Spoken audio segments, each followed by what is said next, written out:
Good morning, brothers and sisters. We're here going through the Bible together. We're on day 34. And if you're joining in for the first time, welcome. And if you're following and continuing on in your days of Proverbs, 365 days, we'll continue on and help me move along in this journey. And it is a journey to be consistent in reading the Bible and doing it daily. It's no easy task, especially in the world where there's so many other things that you could be doing, like sleeping, especially early this morning. Anyways, let's get to it. Proverbs 10, 2-3 in the ESV. Treasures gained by wickedness do not profit, but righteousness delivers from death. The Lord does not let the righteous go hungry, but he thwarts the cravings of the wicked. Okay, so things that stick out. Treasures gained by wickedness.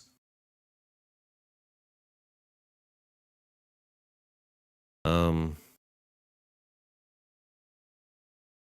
going to go ahead and put this on there.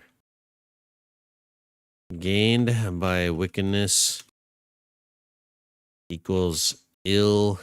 This is a gotten gains. This is treasures or things you get through deceitfulness as opposed to appropriate channels or means. You acquired something that, it was a little questionable getting it. And the first thing that gets, yeah, actually, this just came up on my mind. And how many of you have ever collected cards? I know there's like baseball cards and all that kind of stuff. And I started getting into card collecting in this this thing called Magic the Gathering. And I can tell you right now, there are some cards that were from the original set, because actually every year or periodically what they would do is they would have a box of a set of cards, maybe like 144 or something like that, a bunch of cards that once you put together, you could use those cards to make a playing deck where you fight each other using features on the cards, magic spells, and all that kind of stuff, and use like land cards that help you like purchase these creatures and put them on the board and stuff like that. I could go into this whole talk on that, but there are some cards that were pretty powerful, and monetarily they cost a certain amount. Actually, let me look it up. I actually don't know. How much does a Black Lotus sell for currently?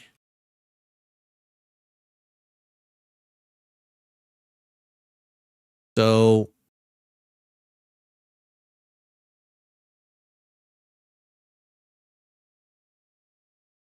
currently, a Black Lotus can sell for about $20,000. Okay, so and you're spending like $5 less than that, $4 for a pack of like, how many cards do you get? Like 12 cards? I think that's what it is. Like 12 cards or something like that. I forgot. You just open a pack and you go, oh my gosh, this is my favorite card. I wanted this one. And another similar kind of cards is like Pokemon, Yu-Gi-Oh. There's newer ones like Flesh and Blood and all that kind of stuff. But the thing with Magic is that this is the first time. Well, I guess not the first time. Like baseball cards and basketball cards are the kind of same thing. If you get a Ricky Mantle rookie card or a Kobe Bryant rookie card, it costs a lot of money. Actually, that's interesting to know. How much does a Kobe Bryant rookie card cost? Oh my gosh.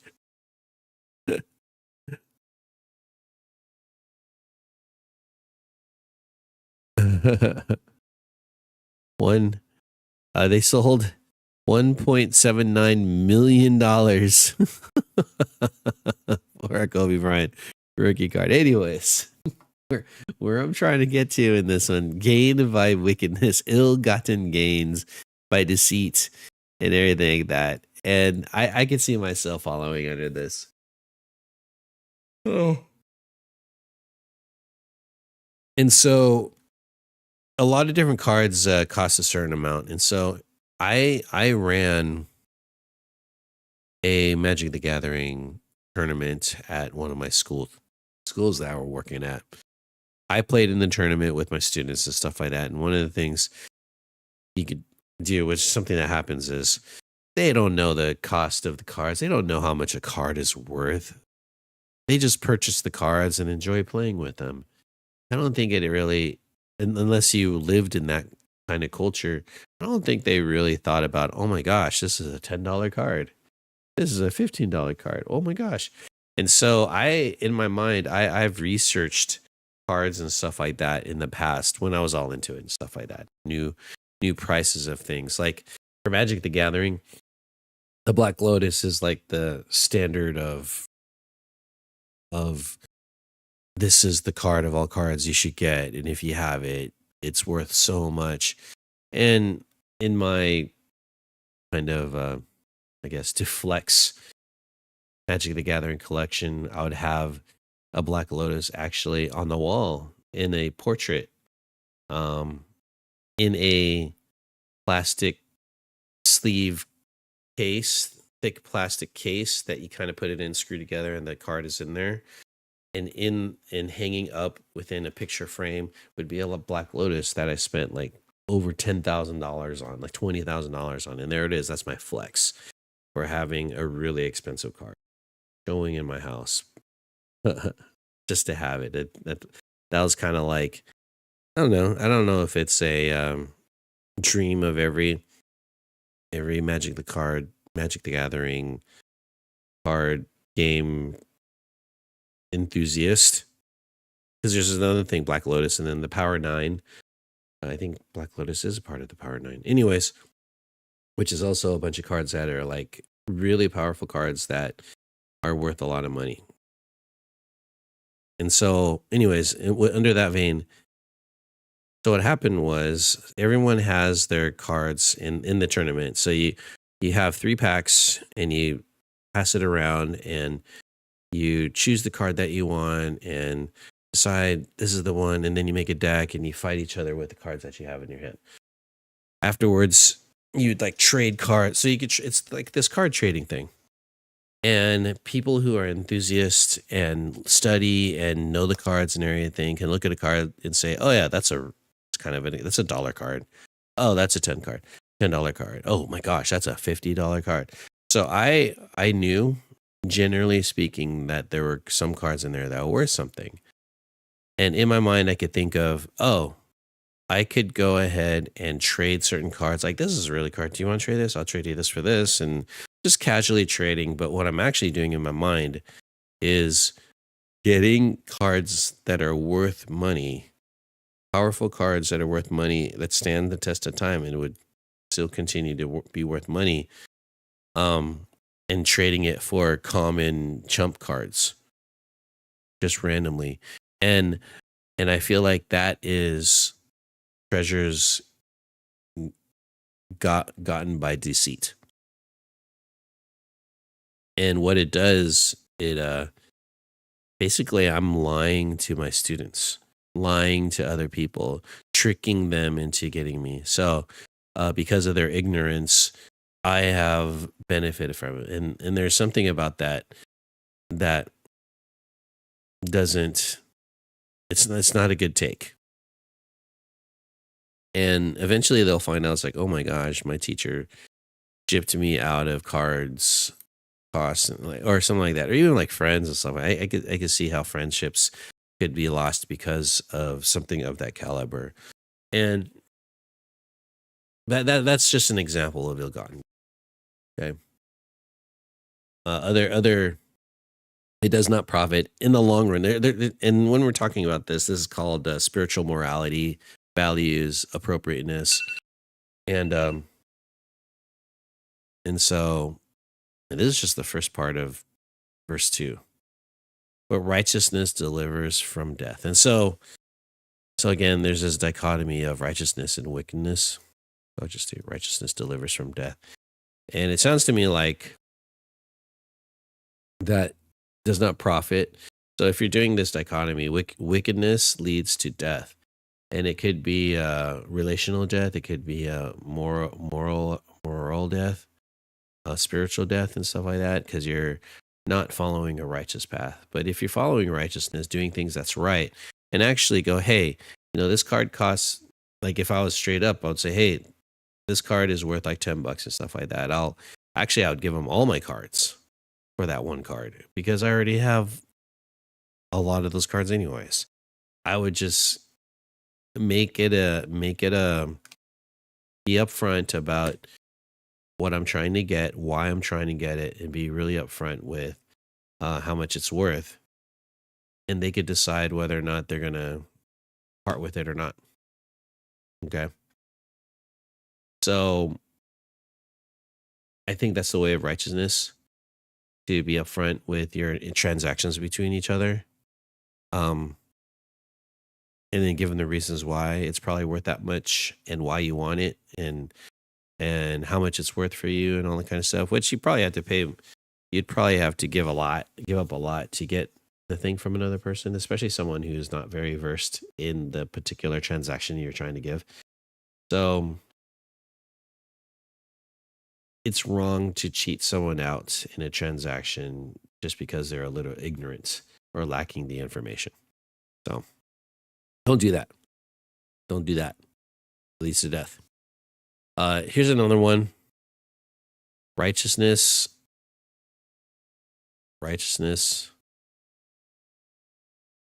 and the wicked.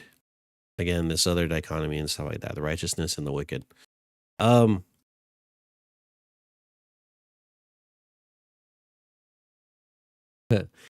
I think that the wicked has something to do with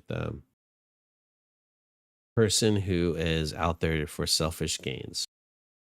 There's nothing wrong with wanting something, but doing something at the expense of other people is kind of what it is. Like, no matter what, I'm going to get that card. I'm going back to the magic thing, get that card. So that's like the craving of the wicked. Like, oh my gosh, I have no self-control and everything like that. So again, this wickedness, if you're wicked, you end up going to death. But if you're righteous, God will take care of us. God will take care of you. Does not let the righteous go hungry. The Lord does not go hungry. Let the righteous go hungry. This is telling me like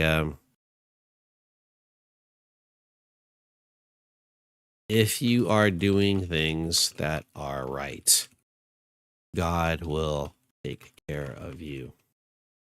If you are doing things in wickedness, it could lead to death. Now that's not like you will die. It means like again, I'm talking about spiritual and relational stuff.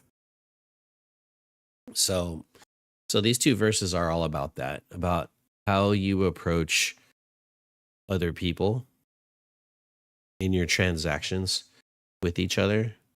God will take care of you if you're doing things right.